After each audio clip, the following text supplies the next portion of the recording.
तो दोस्तों आज हम फिर से आपके लिए लेकर आए हैं देश दुनिया की सभी ताजा बड़ी खबरें।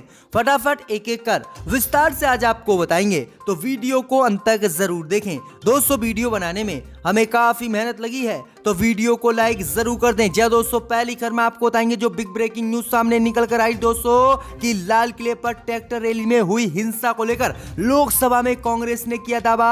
मोदी अमित शाह ने भेजे थे अपने लोग और कराई थी हिंसा, होनी चाहिए इसकी जांच। जी दोस्तों, बुरी तरह से फंस गई है कृषि कानून को लेकर मोदी सरकार। तो वहीं आपको बताएंगे दोस्तों कि उत्तर प्रदेश में योगी की बड़ी मुश्किलें, यूपी में राष्ट्रपति शासन लगाने के लिए सुप्रीम कोर्ट में लगाई गई है याचिका, कभी भी गिर सकती है यूपी में योगी सरकार। तो वहीं आपको बताएंगे दोस्तों कि प्रधानमंत्री मोदी ने लोकसभा में किसानों को बताया आंदोलनजीवी, तो भड़के किसान नेता, कहा हमसे इतना क्यों डरते हैं प्रधानमंत्री मोदी, उन्हें नहीं देती ये बात शोभा। तो वहीं आपको बताएंगे दोस्तों कि चीन के राष्ट्रपति शी जिनपिंग ने युद्ध की तैयारी के सेना को दिए आदेश। भारतीय सीमा पर चीन ने तोपें कर दी रातों रात तैनात, कभी भी हो सकता है भारत चीन में युद्ध। तो वहीं आपको बताएंगे दोस्तों कि कृषि कानून को लेकर मोदी सरकार का समर्थन करना सचिन, अक्षय कुमार, अजय देवगन को पड़ा भारी।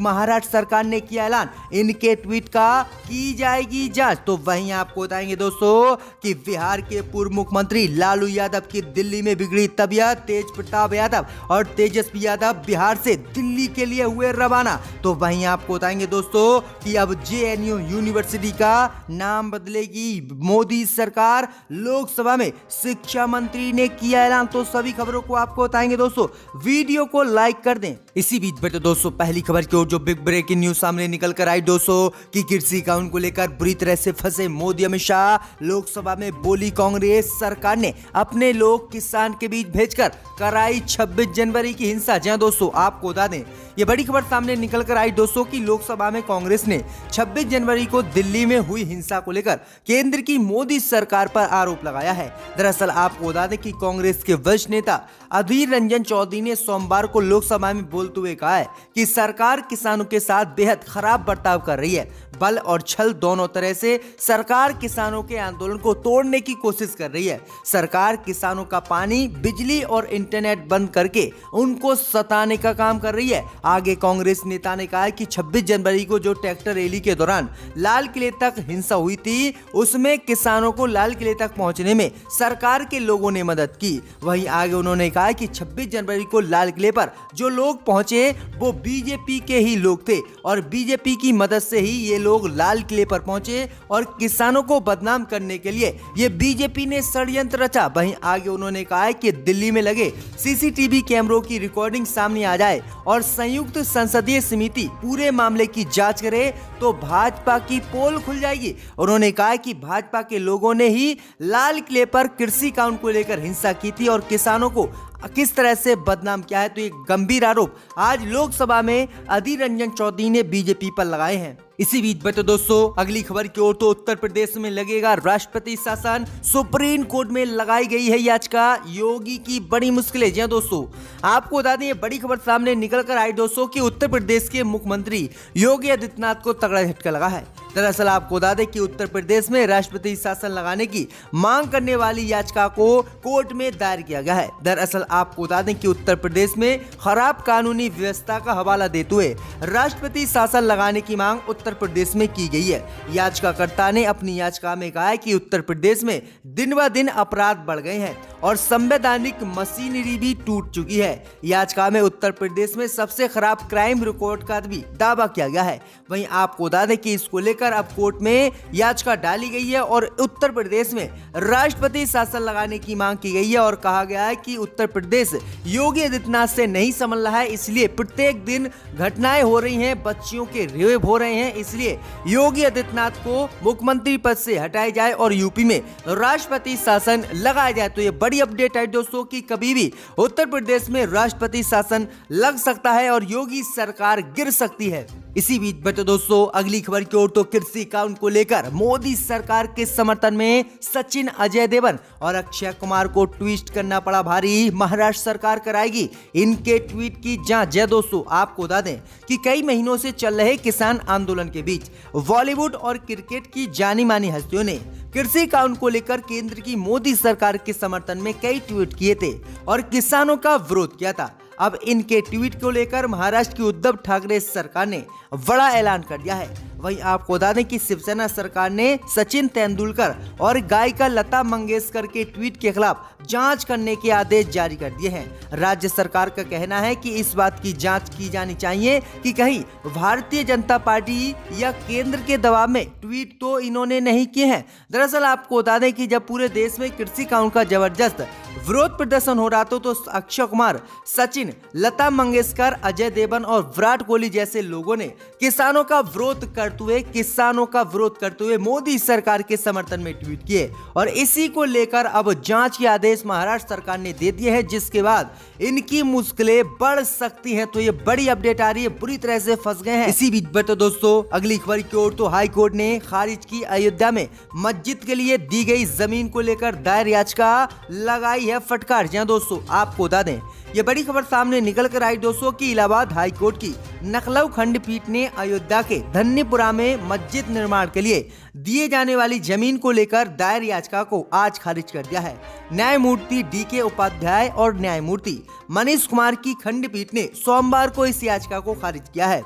दरअसल आपको बता दें कि दिल्ली की दो महिलाएं रानी कपूर पंजाबी और रमा रानी पंजाबी ने इलाहाबाद उच्च न्यायालय की लखनऊ खंडपीठ में याचिका दायर कर मस्जिद के लिए दी गई 5 एकड़ भूमि को अपना बताया था। सुनवाई के दौरान उत्तर प्रदेश सरकार की ओर से महाअधिवक्ता रमेश कुमार सिंह ने याचिका का विरोध करते हुए कहा कि अयोध्या में जो मस्जिद बनाने के लिए मुस्लिम पक्ष को सुप्रीम कोर्ट ने 5 एकड़ जमीन दी है वह जमीन उनकी नहीं है, बल्कि उनका गाटा संख्या अलग है और जो मस्जिद के लिए 5 एकड़ जमीन दी गई है उसका गाटा संख्या अलग है, इसलिए ये जमीन इन लोगों की नहीं है। और इसी पर सुनवाई करते हुए इलाहाबाद हाई कोर्ट ने दोनों ही महिलाओं की याचिका को खारिज कर दिया और जो मस्जिद बन रही है उस जमीन को मस्जिद निर्माण के लिए ही दिया है। तो ये बड़ी अपडेट आ रही दोस्तों। इसी बीच में तो दोस्तों अगली खबर की ओर तो प्रधानमंत्री मोदी ने किसानों को बताया आंदोलनजीवी, तो भड़के किसान नेता, कहा हमसे इतना क्यों डरते हैं पीएम। जी दोस्तों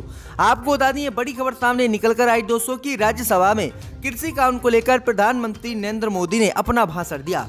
इस दौरान प्रधानमंत्री मोदी ने किसानों को आंदोलनजीवी बताया। इसी से किसान नेता काफी नाराज हो गए हैं और किसान नेता योगेंद्र यादव ने कहा है कि प्रधानमंत्री मोदी किसानों पर निशाना साध रहे हैं। उन्होंने कहा है कि प्रधानमंत्री मोदी खुद कुछ दिन पहले तक आंदोलन करने गई चेतावनी देते थे और कहते कि कांग्रेस के खिलाफ वो जन आंदोलन करेंगे, लेकिन अगर हम आज आंदोलन कर रहे हैं तो प्रधानमंत्री मोदी को बुरा क्यों लग रहा है। आगे उन्होंने कहा कि कभी कभी लगता है कि प्रधानमंत्री मोदी को भी कांग्रेस की बहुत जरूरत है, अगर कांग्रेस रही तो फिर पीएम का क्या होगा। उन्होंने कहा कि दूसरों पर जीने वालों को परजीवी कहते हैं, क्या देश के किसान दूसरों के ऊपर जीते हैं। उन्होंने कहा कि किसानों के लिए इस तरह की बात कहना प्रधानमंत्री मोदी को शोभा नहीं देता है और प्रधानमंत्री मोदी इतने किसानों से क्यों डर रहे हैं। इसी बीच पर तो दोस्तों अगली खबर की ओर तो मोदी अमित शाह की बड़ी मुश्किलें, चीन के राष्ट्रपति ने दिए युद्ध की तैयारी के आदेश, भारतीय सीमा पर तोपों की तैनाती में जुटी सेना। जी दोस्तों आपको बता दें ये बड़ी खबर सामने निकल कर आई दोस्तों कि चीनी राष्ट्रपति शी जिनपिंग ने चीनी कम्युनिस्ट पार्टी की सेना PLA को किसी भी वक्त युद्ध के लिए तैयार रहने और युद्ध की तैयारी करने के आज आदेश फिर से दे दिए हैं। माना जा रहा है कि शी जिनपिंग ने ये आदेश भारत के साथ लगातार चल रहे सीमा विवाद और ताइवान को लेकर अमेरिका से बिगड़ते हालात की वजह से दिए है। चीनी राष्ट्रपति से आदेश मिलने के बाद PLA यानी पीपल्स लिबरेशन आर्मी ने भारतीय और ताइवान की सीमा पर घातक हथियार को जुटाना भी शुरू कर दिया है, जिसके बाद मोदी अमित शाह की मुश्किलें बढ़ गई हैं और कभी भी चीन भारत पर हमला कर सकता है और युद्ध के आदेश चीन के राष्ट्रपति ने दे दिए हैं। इसी बीच पर तो दोस्तों अगली खबर की ओर तो प्रधानमंत्री मोदी को टिकैत का जवाब, कहा MSP सिर्फ 2 राज्य में था और 2 राज्य में ही रहेगा, मोदी कर रहे हैं देश को गुमराह। जी दोस्तों आपको बता दें ये बड़ी खबर सामने निकल कर आई दोस्तों कि राज्यसभा में प्रधानमंत्री मोदी ने किसानों से आंदोलन को खत्म करने की अपील की थी, जिसमें पीएम ने कहा था कि MSP था और रहेगा, किसानों से बातचीत के लिए सरकार तैयार है। मोदी के इसी अपील का भारतीय किसान यूनियन के नेता राकेश टिकैत ने जवाब दिया है। उन्होंने कहा है कि हम चर्चा के लिए मोदी सरकार से तैयार हैं, लेकिन एमएसपी पर कानून मोदी सरकार बना दे। राकेश टिकैत ने प्रधानमंत्री मोदी की अपील पर टिप्पणी करते हुए एक ट्वीट भी किया है, जिसमें लिखा है कि एमएसपी 2 राज्यों के अलावा न था और न है और न रहेगा।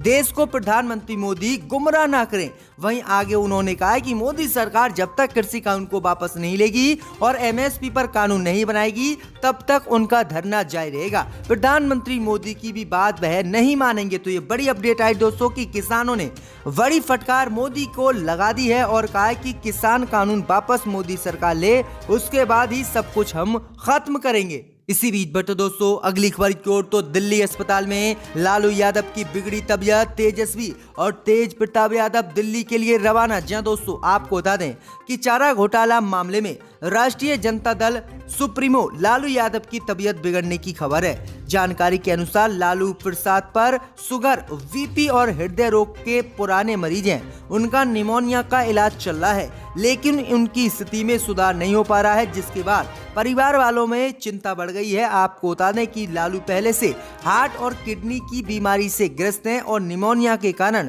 उनकी स्थिति ज्यादा बिगड़ गई है, जिसके बाद उन्हें रांची से दिल्ली एम्स रेफर किया गया था, लेकिन उनकी तबीयत ठीक नहीं है। इसी को लेकर तेजस्वी यादव और तेज प्रताप यादव दिल्ली के लिए बिहार से रवाना हो गए हैं। तो ये बड़ी अपडेट आ रही है। इसी बीच बढ़ते दोस्तों अगली खबर की ओर। तो अब जेएनयू का मोदी सरकार बदलेगी नाम, शिक्षा मंत्री ने लोकसभा में दी जानकारी। जय दोस्तों आपको बता दें कि बीते कुछ समय से देश में रेलवे स्टेशन से लेकर शहरों और फलों तक के नाम मोदी सरकार के मंत्रियों ने बदले हैं।